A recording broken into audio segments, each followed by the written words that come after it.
Hi, I'm Dr. Brian Kaufman, a retired family doctor and a CLL patient myself, and the co-founder, executive vice president, and chief medical officer of the nonprofit CLL Society. And I'm happy to be back live at ASH 2022 in New Orleans. Hi, I'm Dr. Christine Ryan from Dana-Farber Cancer Institute in Boston. I'm a third-year fellow in our Hematology Oncology program and very excited to be here today.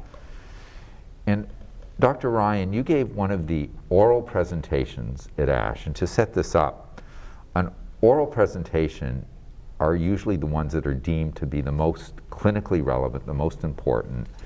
Bluntly, they're very competitive to get. Lots of people submit for that. There's usually a huge audience of all the top researchers in CLL.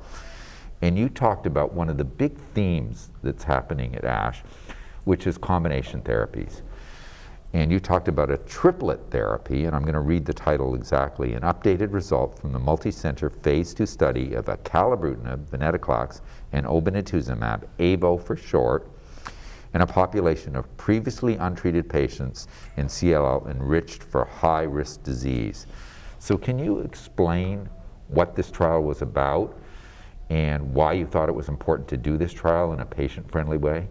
Absolutely. So we were thrilled that this study was chosen by the organizers of ASH to be an oral presentation this year. And I do have to say that the lion's share of the credit goes to Dr. Matt Davids, who I know you know well, who is the senior author and leading investigator of this study. So as you mentioned, this was a phase 2 study investigating the triplet combination of 3 drugs, Acalabrutinib, Venetoclax, and Obinutuzumab. And all 3 of these drugs are already FDA approved for the treatment of CLL. And really the rationale behind triplet regimens in general is basically, can we harness 3 drugs that we know are effective in CLL, but put them all together to achieve better outcomes for our patients? And the first triplet regimen to be investigated in CLL with these novel agents was Ibrutinib in combination with Venetoclax and Obinutuzumab. And that achieved very high rates of clinical activity, but characteristic toxicities of Ibrutinib were seen. And so the initial rationale for the first part of this study was really, could we use a better tolerated BTK inhibitor, Acalabrutinib, in triplet regimens? Now, the initial results of that study, which were published, demonstrated that that triplet was highly active and it was well tolerated. And one of the key findings was also that outcomes were similar in patients regardless of their TP53 status. So just a couple things, and that's what they're talking about, enriched for high risk. Exactly. Because we know that generally, at least in the chemoimmunotherapy era, that people who are 17p deleted or TP53 mutated didn't do nearly as well. Mm-hmm. And even with the BTK inhibitors, at least as monotherapy, while they respond very nicely, their responses tend to be less durable, especially in the relapsed refractory setting. So there was concern here. So you're saying that this was looking at that in terms of, were they higher risk, didn't they do as well? And you're saying the results were encouraging. Yes, exactly. So in the results that we presented yesterday, we included patients from an expansion cohort, so a follow-up cohort of patients, and all those patients were required to have this highest risk disease, the TP53 aberrant disease. And exactly as you're saying, this is a group of patients that really we consider to be an unmet need in CLL, and particularly wanting to investigate if we could effectively treat these patients with the time-limited triplet regimen as compared to continuous therapy. And the thought with the triplet, and tell me if I'm getting this right, is that these are and the word I like to teach my patients in our audience is orthogonal, working at right angles. So the way that the Acalabrutinib or the other BTKs block the CLL from proliferating and surviving is through the B-cell receptor, and Venetoclax induces cell suicide or apoptosis, and Obinutuzumab is a monoclonal antibody like rituximab, but much better than rituximab in terms of targeting a marker on top of the CLL cells and sending a signal out to the rest of the immune system saying this isn't a bad cell, attack it. So they all work in very different ways. So thought is it would be much harder to develop resistance. It would be synergistic. Is that kind of the rationale on that? Yes, exactly. But isn't the concern, there's, before we get too much into it, isn't there a concern that there would be increased toxicity? Because all of these drugs are somewhat immunosuppressive. They can all affect the blood counts. So before we get into the positive results, what were the adverse events with this kind of combination? Because it's a very powerful combination. It is. And that's really, I think, an important question, because we are adding, 3 drugs together, and so each of those 3 drugs do have side effects that we need to be cognizant of.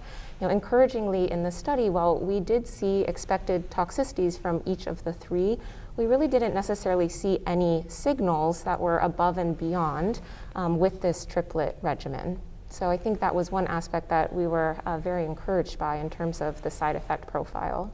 So I have to ask, infections during the pandemic era, that would be a concern, I would think. Did you see any signals there that concerned you? Yeah, so we did have several cases of COVID-19 pneumonia, and unfortunately there was one patient who actually passed away from COVID-19 on the study.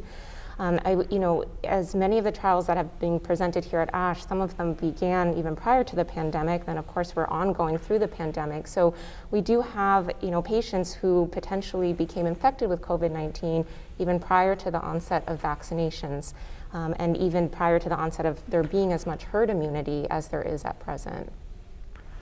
So we've heard about the adverse events, so tell us the good stuff. What were the results? How effective is this therapy? Yeah, so we saw very exciting results from the study in these updated results. The way the study was designed was that its primary endpoint, or sort of the main result that we looked at first, was the rate of a complete response with what we call undetectable MRD, or measurable residual disease, in the bone marrow. So we wanted both patients to have a complete response based on radiographic findings, like CT scans, as well as looking for evidence of the CLL at a very low level in the bone marrow. And so they had to have both of those to reach the primary endpoint. So that's a pretty high bar, because undetectable measurable residual disease, UMRD, in the bone marrow is generally harder to achieve than in the bloodstream. Yep. And we know that a lot of times people can still have that, but still have some lymph nodes that are enlarged, or may still have some counts that are a little bit off. But you needed both of these for your goal. Okay. Exactly. So the numbers there in all of the patients who were evaluable was 43%. So that was, a very high rate of, exactly as you're saying, achieving this high bar of both the complete response and the undetectable MRD.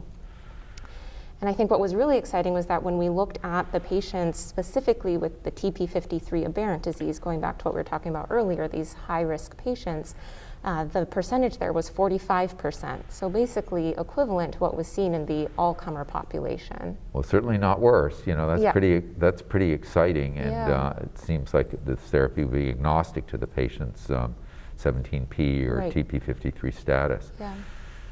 I know these are relatively recent results. Do we have any sense of how this converts into progression-free survival or overall survival? Do you have any signal on that yet? Yeah, so in these updated results, we have a median follow-up of just under 3 years. That means when we line up all the patients, there were 68 at this point who have been enrolled, and we look at the one right in the middle, that the median time of the follow-up is under 3 years. So this is sort of a definitely a durable amount of time that we're looking at now.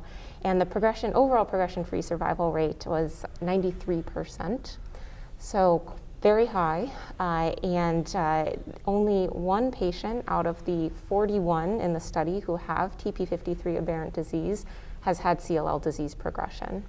Wow, well that's impressive. And the overall survival data? So overall survival is there's only been one patient who has unfortunately passed away due to the COVID-19 infection, as I said. So no fatalities on study due directly to CLL progression. And so that percentage is also very high at 98%. So very encouraging. We heard the safety, we heard the efficacy. So what are your conclusions as a clinician? Because these are all drugs that are readily available. Yeah. Yeah, that's a great question. So, I think, as we think about any time moving a new regimen or a new combination of drugs into routine clinical practice, we really like to see potentially phase 3 study data where we randomize, patients get one thing and other patients get another thing, and we directly compare.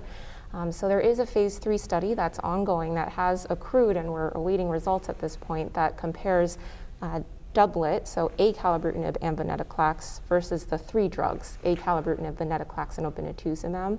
And so it will be very interesting to see that direct head-to-head comparison. The one thing to note in that study, though, is that actually it excludes patients with the high-risk CLL. So I think once we have those results in combination with our longer-term follow-up, it will really provide the foundation for using potentially this triplet specifically in patients with high-risk CLL or those with the TP53 aberrant disease. Well, this is so important to look at, and this ASH seems to me to be about combinations. I mean, in the CLL space, there was lectures on doublets, triplets. I mean, there were important lectures on some new agents that are very exciting, but the majority seems to be these combinations.